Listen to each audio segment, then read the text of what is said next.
이 시간에 우리가 함께 읽을 말씀은 사도행전 1장 6절부터 11절까지의 말씀입니다. 사도행전 1장 6절부터 11절까지의 말씀, 제가 가진 성경으로는 신약 성경 187면에 있습니다. 제가 봉독해 드리겠습니다. 그들이 모였을 때에 예수께 여쭈어 이르되 주께서 이스라엘 나라를 회복하심이 이때니이까 하니 이르시되 때와 시기는 아버지께서 자기의 권한에 두셨으니 너희가 알 바 아니요 오직 성령이 너희에게 임하시면 너희가 권능을 받고 예루살렘과 온 유대와 사마리아와 땅끝까지 이르러 내 증인이 되리라 하시니라.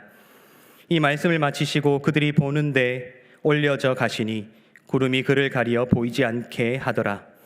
올라가실 때 제자들이 자세히 하늘을 쳐다보고 있는데 흰 옷 입은 두 사람이 그들 곁에 서서 이르되 갈릴리 사람들아 어찌하여 서서 하늘을 쳐다보느냐. 너희 가운데서 하늘로 올려지신 이 예수는 하늘로 가심을 본 그대로 오시리라 하였느니라. 아멘. 여러분, 사람은 누구나 숨기고 싶은 과거가 있을 것입니다.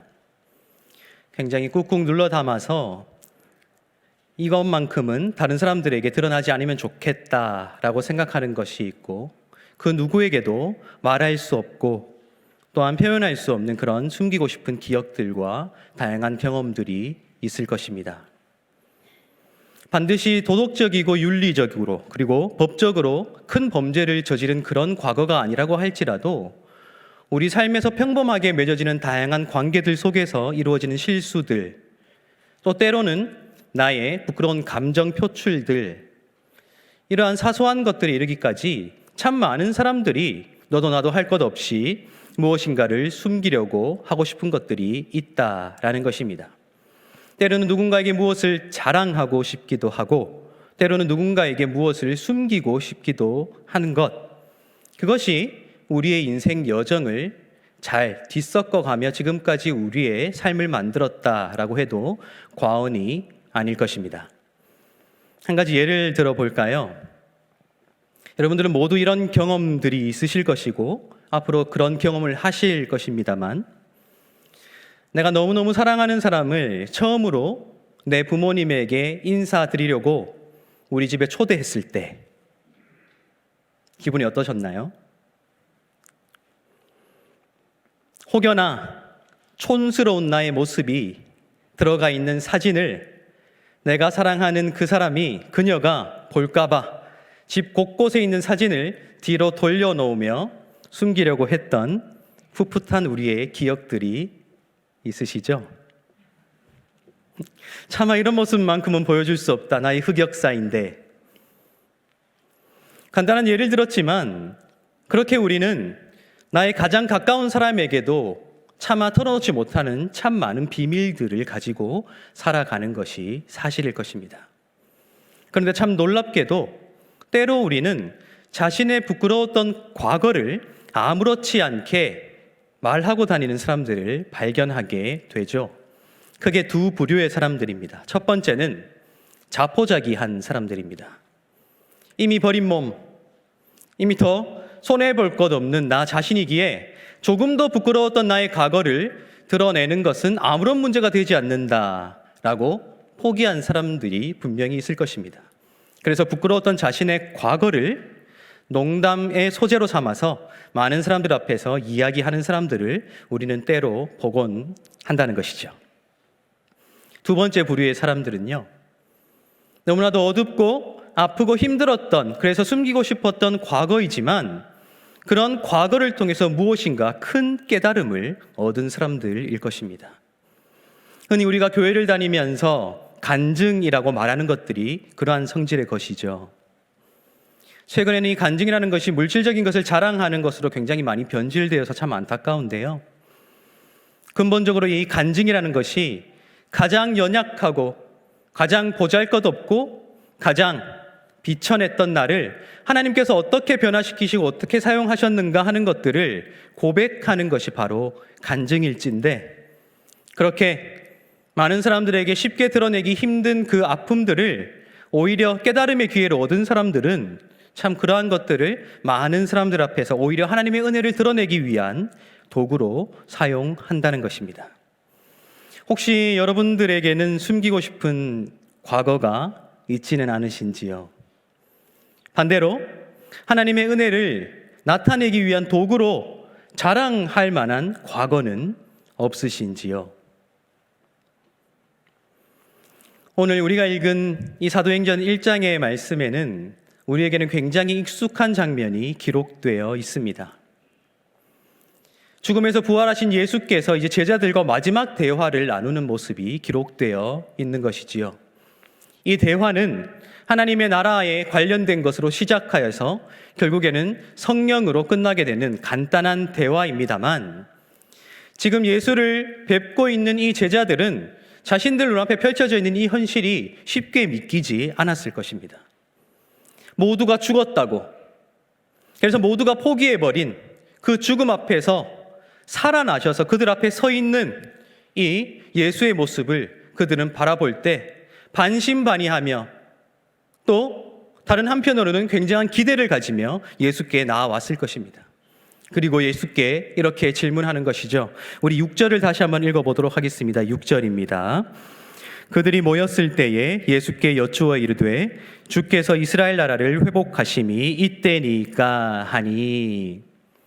지금 그들은 부활하신 예수께 굉장한 기대를 걸고 있는 것이 드러나는 것이죠. 이스라엘 나라, 하나님의 왕국, 하나님의 나라가 언제 회복될까요? 라는 질문을 예수께 던지고 있다는 것이죠. 죽음을 이겼었으니까, 모두가 끝났다고 생각했는데 그 모든 것들을 이기고 지금 우리 앞에 서 계시니까 당연히 이제 이 예수께서 우리 이스라엘 나라를 회복하실 것이라는 그러한 꿈을 갖는 것도 어찌 보면 당연하겠죠. 그런데 예수께서는 어떻게 대답하십니까, 여러분? 우리 7절을 한번 읽어보도록 하겠습니다. 7절입니다. 이르시되 때와 시기는 아버지께서 자기의 권한에 두셨으니 너희가 알 바 아니요. 아멘. 때와 시기는 아버지의 권한에 속한 일이라 너희가 알 바가 아니다 라고 하시면서 분명한 선을 그어주신다는 것이죠. 굉장한 기대를 가지고 있었던 제자들일 텐데 예수께서는 분명한 선을 그어주셨으니 한편으로는 굉장히 힘이 빠졌을 것입니다. 그런데 놀랍게도 예수께서는 그냥 그렇게 찬물 끼얹고 마는 것이 아니라 굉장히 중요한 약속을 해 주시죠. 그들이 어떤 존재로 변화될 것인가 하는 것들을 약속해 주시는데요. 우리 8절을 한번 읽어보도록 하겠습니다. 오직 성령이 너희에게 임하시면 너희가 권능을 받고 예루살렘과 온 유대와 사마리아와 땅 끝까지 이르러 내 증인이 되리라 하시니라. 아멘. 그들이 어떻게 하면 예수의 증인이 된다고요? 오직 성령이 임하시면 그들이 예수의 제자가 되어서, 증인이 되어서 예루살렘과 온 유대와 사마리아와 땅 끝까지 이르러 예수의 증인이 된다라고 약속하시는 것이죠. 그리고 이 약속을 하신 후에 예수께서는 이제 승천을 하시게 됩니다. 제자들의 입장을 한번 생각해 보세요. 죽으셨던 예수께서 지금 멀쩡히 살아서 그들 눈앞에 있을 뿐만 아니라 이제 하늘로 올라가시는 거예요. 이것이 꿈인가 생신가 도무지 믿기지 아니하는 그런 광경들 앞에서 제자들은 입을 떡 벌리고 그 장면을 바라볼 수밖에 없었을 것입니다. 결국에는 예수께서 구름에 가려서 보이지 않을 때까지, 아니 그리고 그 이후에도 계속해서 예수가 올라가신 그곳만을 응시하면서 서 있었던 제자들이죠. 그런데 놀랍게도 그들 가운데 흰 옷을 입은 두 사람이 호련히 나타나게 됩니다. 그리고 이 두 사람이 예수께서 올라가신 그 하늘을 바라보고 있을 제자들에게 어떻게 이야기를 하고 있습니까? 우리 11절을 한번 읽어보도록 하겠습니다. 11절입니다. 이르되 갈릴리 사람들아 어찌하여 서서 하늘을 쳐다보느냐? 너희 가운데서 하늘로 올려지신 이 예수는 하늘로 가심을 본 그대로 오시리라 하였느니라. 아멘. 간단하게 말하면 이런 것입니다. 입을 떡 벌리고 예수께서 올라가신 그 하늘을 계속해서 응시하고 있는 이 제자들에게 흰 옷을 입은 두 사람이 나타나서 너희가 본 그대로 예수께서 다시 오실 것이다 라는 굉장히 중요한 약속을 하게 되는 것이죠. 여기까지 우리가 굉장히 익숙하게 잘 알고 있는 내용일 것입니다. 그런데 우리는 이 말씀을 읽을 때 우리에게 익숙한 그 말씀에 너무나도 집중한 나머지 이 말씀 가운데 굉장히 중요한 표현이 스쳐 지나가고 있다는 것을 간과할 때가 있습니다. 그 표현은 방금 우리가 함께 읽었던 11절에 기록되어 있거든요. 흰 옷을 입은 두 사람이 호련히 나타나서 예수께서 하늘로 올라가심을 계속해서 쳐다보고 있는 제자들에게 무엇이라고 부르게 되죠? 어떻게 부릅니까? 갈릴리 사람들아. 우리 11절 다시 한번 읽어보도록 하겠습니다. 이르되 갈릴리 사람들아 어찌하여 서서 하늘을 쳐다보느냐. 너희 가운데서 하늘로 올려지신 이 예수는 하늘로 가심을 본 그대로 오시리라 하였느니라. 아멘. 갈릴리 사람들아 라고 거기에 모여있던 모든 사람들을 통칭하여 부르고 있다는 것이죠. 우리는 이 장면에서 왜 흰옷을 입은 이 두 사람이 이들을 갈릴리 사람들아라고 불렀을까 하는 궁금증을 가지는 것이 마땅합니다. 사실 그 당시 그들을 부를 수 있는, 수식할 수 있는 수많은 말들이 이미 존재했을 것이기 때문입니다. 우리 12절을 보면 이렇게 되어 있거든요. 제자들이 감람원이라 하는 산으로부터 예루살렘에 돌아오니. 무엇이라 부르고 있습니까? 제자들이. 제자라는 말이 그들을 부를 수 있는 굉장히 중요한 수식어였죠. 1장 2절에는요 이렇게 기록되어 있습니다. 그가 택하신 사도들에게 성령으로 명령하시고 라고 되어 있어요. 그러니까 이미 예수께서 하늘로 올라가심을 보고 있었던 그 사람들을 칭할 수 있는 수많은 수식어들이, 대표적으로 제자, 사도와 같은 유명한 수식어들이 이미 존재하고 있음에도 오늘 이 사도행전에서는 흰옷을 입은 두 사람이 그들을 애써 갈릴리 사람들아 라고 부르고 있다는 거예요. 제자들아, 사도들아 라고 불러도 전혀 어색하지 않을 텐데 갈릴리 사람들아 라고 굳이 애써서 그렇게 부르고 있다는 것이죠. 왜 그럴까요, 여러분? 여러분들은 왜 그렇다고 생각하십니까? 가장 손쉬운 대답은 이것입니다. 그들이 진짜로 갈릴리 출신이었기 때문입니다. 예수께서 나사렛에서 자라셔서 갈릴리 인근을 다니시면서 수많은 추종자들을 거느리셨죠. 그리고 그들 중에 특별히 12명을 직접 불러 세우셔서 그들을 사도로 삼으셨습니다. 결국 예수를 비롯해서 그 당시 예수를 따랐던 모든 사람들은 갈릴리 사람들이었다는 것이죠. 그래서 그들의 출신 지역을 일컬어 갈릴리 사람들아 라고 불렀다라는 것이 가장 손쉬운 대답일 것입니다. 그런데 우리가 이 갈릴리라는 지역의 역사를 조금만 알아도 이 갈릴리 사람들아라는 이 말이 조금은 다른 의미를 가질 수 있다는 것을 알게 돼요. 우리 열왕기상 2장 이하에는 솔로몬의 통치에 관한 이야기들이 기록되어 있지요. 여러분, 솔로몬이라고 하면 가장 먼저 어떤 단어가 떠오르세요? 지혜. 지혜의 왕 솔로몬. 역사상 가장 지혜로웠던 왕, 현명했던 왕으로 알려진 것이 솔로몬일 텐데, 사실은 이 열왕기서에 보면 솔로몬의 통치 가운데 참 많은 부분들을 건축과 관련된 이야기로 할애하고 있다는 것이 발견됩니다. 솔로몬이 참 많은 건축을 했는데 그가 건축한 대표적인 건물 두 가지가 무엇입니까?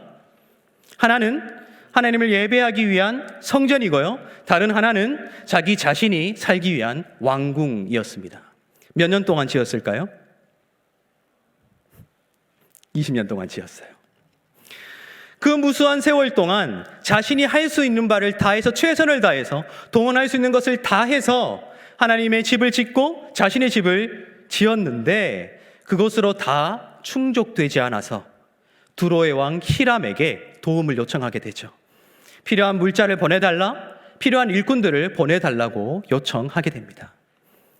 자신이 가진 것, 그리고 히람의 도움을 받아서 그 두 건축물을 건축한 후에 솔로몬은 히람에게 선물을 하게 되죠. 우리 열왕기상 9장을 한번 펴보시기 바랍니다.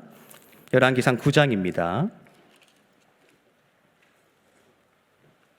열왕기상 9장 10절과 11절에는 성전과 왕궁을 건축한 후에 솔로몬이 히람에게 어떤 선물을 주었는가 하는 것이 구체적으로 기록되어 있습니다. 9장 10절과 11절입니다. 제가 함께 한번 읽어보도록 하겠습니다. 솔로몬이 두 집 곧 여호와의 성전과 왕궁을 20년 만에 건축하기를 마치고 갈릴리 땅의 성읍 20곳을 히람에게 주었으니 이는 두로 왕 히람이 솔로몬에게 그 온갖 소원대로 백향목과 잣나무와 금을 제공하였음이라. 아멘. 히람에게 여러 가지 물자들을 받아서 20년 동안 두 집을 지었죠. 하나님의 집, 자신의 집. 그리고 그것을 건축하고 난 뒤에 거기에 대한 보답으로 솔로몬이 준 것이 무엇입니까? 갈릴리의 성읍 20곳이에요. 성읍이라고 되어 있죠. 비어있는 땅이 아니라요, 사람들이 살고 있는 도시입니다. 도시 20곳을 솔로몬이 히람에게 보답으로 주었다라는 것이죠. 여러분들은 이 솔로몬의 보답의 행위를 어떻게 받아들이십니까? 어떻게 평가할 수 있을까요? 가장 지혜롭고 가장 힘있고 가장 부강한 나라를 세웠던 솔로몬이기에 그 자신의 땅 중에 일부를 떼어서 주는 것이 무슨 상관이 있느냐라고 생각하신다면 큰일입니다. 왜 그런 줄 아세요? 이스라엘의 전통적인 신앙 관념상 이스라엘의 모든 땅은 누구의 소유죠? 하나님의 소유이기 때문이에요. 지금 이 상황이 어떤 상황인가? 하나님의 위임을 받은 왕, 그래서 하나님의 땅에서 하나님의 백성을 통치해야 할 그 왕이 자기 마음대로 하나님의 땅 일부를 떼어서 이방인의 왕에게 준 사건이라는 거예요. 빈 땅이 아니라고 했죠. 도시 20개입니다.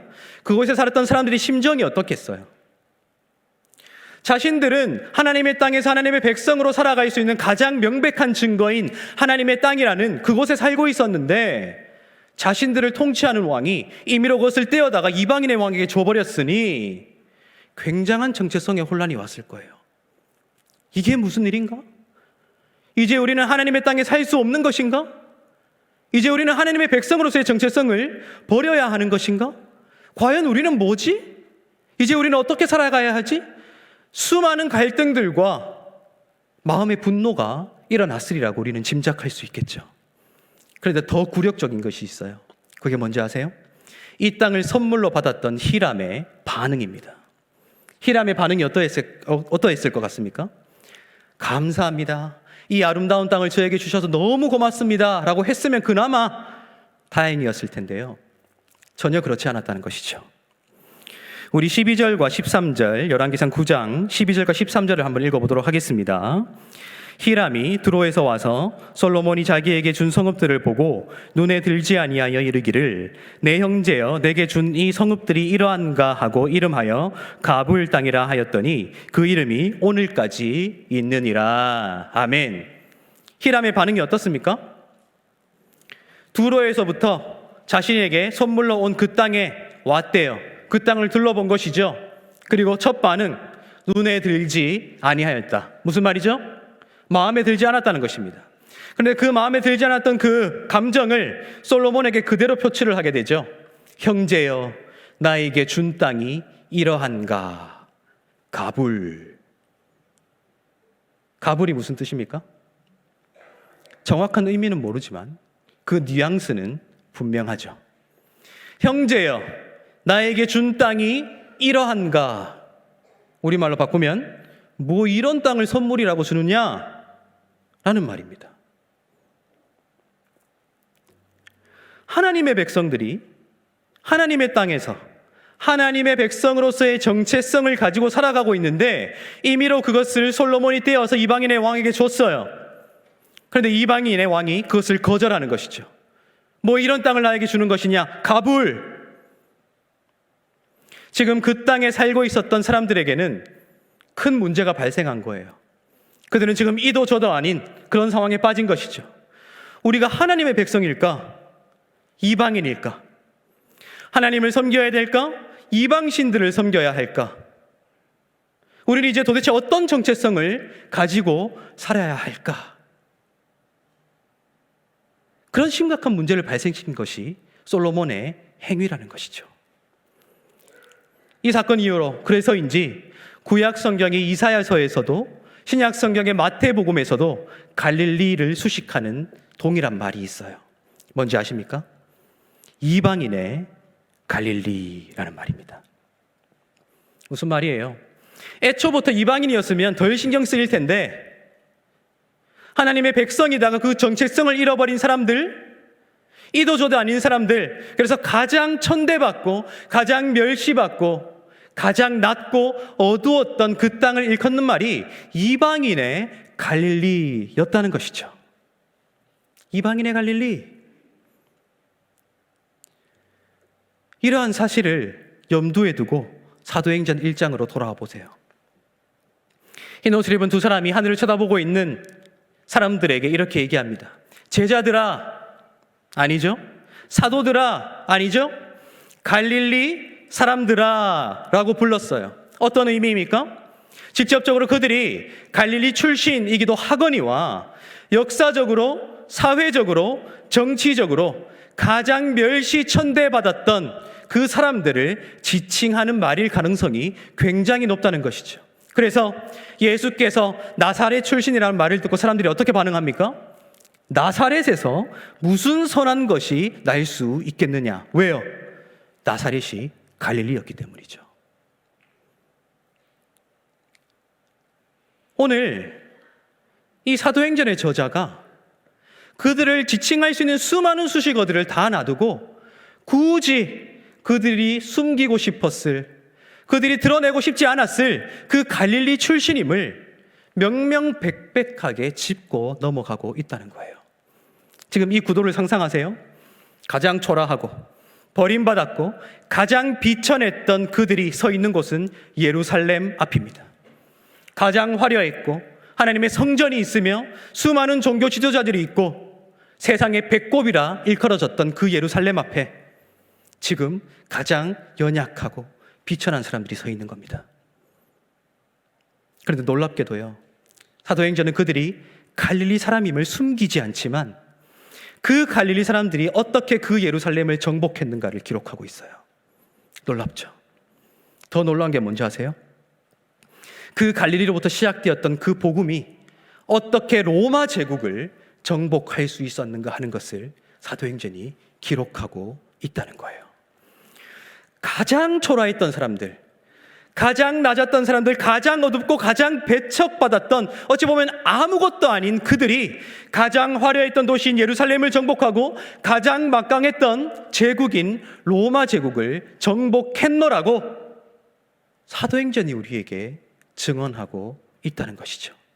더욱이요, 이 사도행전이 기록된 시대를 잘 생각해 보세요.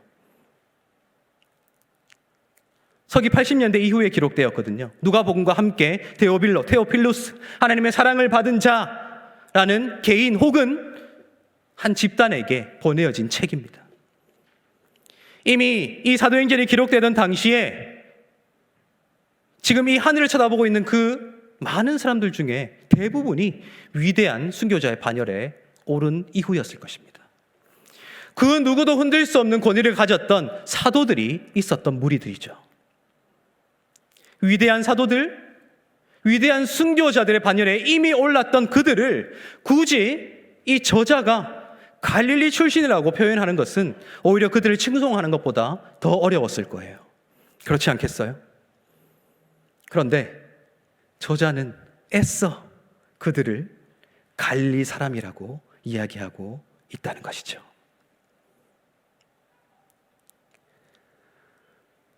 저는 오늘 이 말씀이 바로 우리를 향한 말씀이라고 생각했습니다. 오늘 이 시대의 갈릴리 사람들, 여러분들은 세상에서 여러분들의 삶이 어떠하다고 생각하십니까? 어떠한 형태로 여러분들의 삶이 세상 사람들 가운데 드러나고 계시나요? 예수를 믿으면 모두 부자가 되면 좋겠죠. 예수를 믿으면 모든 것이 형통해서 다 잘 되면 좋겠어요. 그래서 누가 보아도 예수 믿는 저 사람들 본받고 싶다, 부럽다, 이런 삶을 살면 참 좋겠어요. 그렇죠? 그런데 우리는 아니라는 것을 잘 알고 있어요. 세상 사람들이 당하는 수많은 고초를 우리도 겪으며 살아가고 있어요. 아니, 어쩌면 세상 사람들보다 때로는 더 못한 삶을 살면서 살아가고 있는 나 자신을 발견할 때도 있죠. 나는 왜 이렇게 살아가야 하는가? 나는 어떤 가치가 있는 사람인가? 하나님 왜 나를 이렇게 연약한 존재로 만드셔서 나를 이렇게 힘들게 하시나요?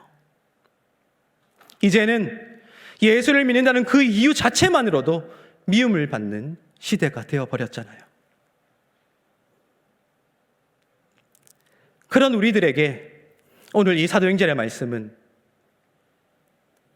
2000년 전 가장 보잘것없는, 가장 연약했던 그 갈릴리 사람들이 어떻게 예루살렘을 정복했고 어떻게 로마 제국을 정복했는가 하는 것을 넌지시 우리에게 말해주고 있다는 거예요. 어떻게 그게 가능했습니까?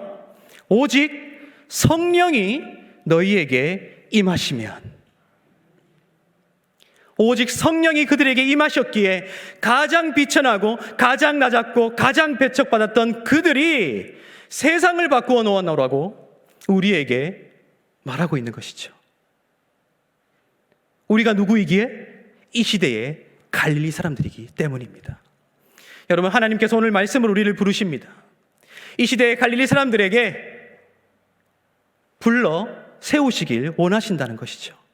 2000년 전에 그들에게 성령을 주셔서 그들로 예루살렘을 정복하고 로마 제국을 정복하게 했던 그 하나님께서 지금도 살아계심을 믿으십니까?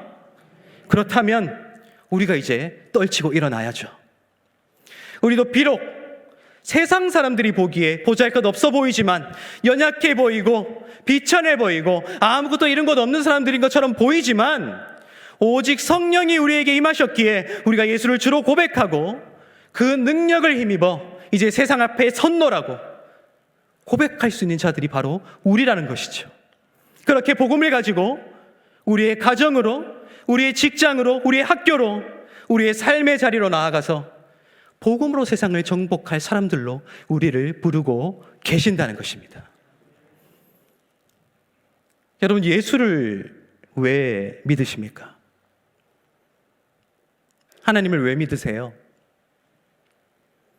많은 돈을 벌고 싶은데, 항상 건강하고 싶은데, 성공한 삶을 살고 싶은데, 그것을 도와줄 대상으로서의 예수를, 하나님을 믿으십니까? 중요하죠. 우리가 살아가는데 중요한 요소들입니다만, 우리는 근본적으로 왜 예수를 믿는가 하는 것들을 이미 고백하고 있어요. 그 하나님 안에서, 그 예수 안에서 우리의 존재가 새롭게 발견되기 때문입니다. 때로 나 자신이 연약해 보일지라도, 때로 내가 손에 쥔 게 아무것도 없어 보일지라도, 때로 많은 사람들이 그냥 콧바람 끼며 스쳐 지나가는 그런 보잘것없는 사람일지라도, 예수 안에 서 있는 우리가 이 시대의 갈릴리 사람으로서 성령의 능력으로 이 세상을 바꾸어 놓을 수 있다는, 세상이 줄 수 없는 가치관을 가진 사람으로 나 자신을 우리는 발견했기에 예수를 믿는 거 아니겠습니까? 하나님을 믿는 거 아니겠습니까? 그렇다면 이제 우리가 일어나야 돼요. 힘들다고만 하고 앉아 있는 것이 아니라, 도와달라고만 하고 앉아 있는 것이 아니라, 2000년 전 그들을 사용하셨던 하나님께서 지금도 우리를 사용하신다고 우리 입으로 고백하며 확신하며 일어서서 우리에게 맡겨진 우리의 예루살렘, 우리의 로마 제국, 우리의 시대를 성령의 능력으로 복음과 함께 바꾸어 나가야 한다는 것입니다. 하나님께서 그렇게 우리를 부르십니다. 갈릴리 사람들아, 우리가 가진 것이 아니에요. 우리가 얼마나 많은 것들을 가졌나, 우리가 얼마나 많은 것들을 베풀고 있나, 우리가 얼마나 높은 위치에 처해져 있나 하는 것이 아니에요. 갈릴리 사람일지라도 우리를 불러 세우셔서 일하시는 그 하나님 때문에 우리의 가치가 결정될 수 있다고 믿는 우리를 통해 하나님께서 일하실 수 있다는 것입니다. 부디 이제 일어납시다. 우리 지금까지 너무 많이 힘들었죠. 오랫동안 힘들었어요. 그런데 이제 우리가 들고 일어나야 돼요. 도와달라고만 하는 것이 아니에요. 우리가 일어나서 이제 우리가 나아가야 해요. 우리의 가정을 바꿉시다. 우리의 직장, 우리의 학교, 우리의 삶의 모든 자리를 바꾸어 나갑시다. 나는 할 수 없지만 오직 성령이 임하셨기에 우리는 가능하다 고백하며 나아가 봅시다. 그렇게 우리의 삶을 정복해 나가며 하나님의 나라를 예수 그리스도의 통치를 이 세상 가운데 드러낼 수 있는 저와 여러분들이 되시기를 예수님의 이름으로 축복합니다. 기도하겠습니다. 하나님, 세상에서 가장 보잘것없고 가진 것 없고 어둡고 낮은 우리를 이 시대의 갈릴리 사람으로 칭하여 주시고 성령을 허락하여 주셔서 예수를 그리스도라 고백할 수 있는 믿음을 허락하여 주심에 감사드립니다. 2000년 전 그들을 사용하셔서 세상을 정복하셨던 하나님께서 지금도 살아계셔서 우리를 사용하신다는 사실을 굳게 믿음으로 우리가 이제 분연히 떨치고 일어나 세상으로 나아가 하나님의 통치를 선언할 수 있도록 주님께서 도와주시옵소서. 그렇게 많은 사람들에게 우리의 삶의 모습을 통해 정녕 하나님께서 살아계신다는 사실을 드러낼 수 있도록 도와주셔서 우리의 삶이 이 시대의 갈릴리 사람들이 되어 세상이 감당치 못할 일들을 감당하는 가장 소중한 사명자로 세워질 수 있도록 주님께서 역사하여 주시옵소서. 우리 주 예수 그리스도의 은혜와 하나님의 사랑과 성령님의 교통하심이 이 자리에 머리 숙인 하나님의 자녀들과 그들의 삶 가운데 이제로부터 영원토록 함께하옵시기를 간절히 축원하옵나이다. 아멘.